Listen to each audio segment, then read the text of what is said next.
এই পৃথিৱীখন সদায় দুটা বস্তুৰ ওপৰত আমাৰ দৃষ্টি আছে। এটা হ'ল বিশ্বাস আৰু আনটো হ'ল বন্ধুত্ব।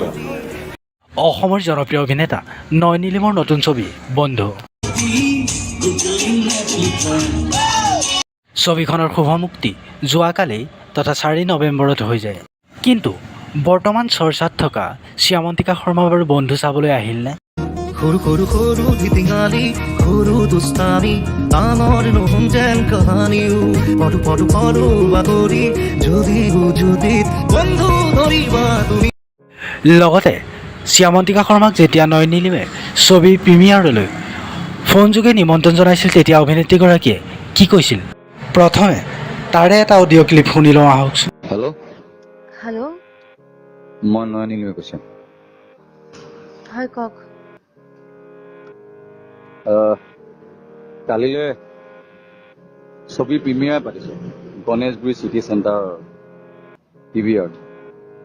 যদি সময় থাকে এবাৰ দেখা দিলে ভাল পাম। কাইলৈ প্ৰিমিয়াৰ নহয়?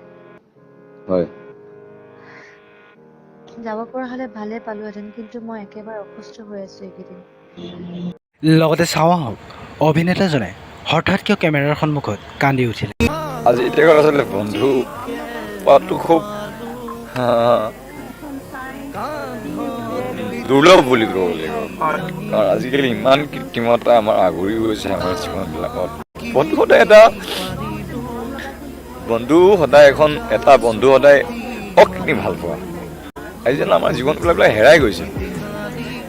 এই পৃথিৱীখন সদায় দুটা বস্তুৰ ওপৰত আমাৰ দৃষ্টি আছে। এটা হ'ল বিশ্বাস আৰু আনটো হ'ল বন্ধুত্ব। সেই বস্তুটো নাজানো আজিকালি মানুহবিলাক কিয় পাহৰি গৈছে নাজানো। চবেই বিচাৰে নিজৰ মনৰ কথা কাৰোবাক ক'বৰ কাৰণে, দুটা কথা পাতিবৰ কাৰণে।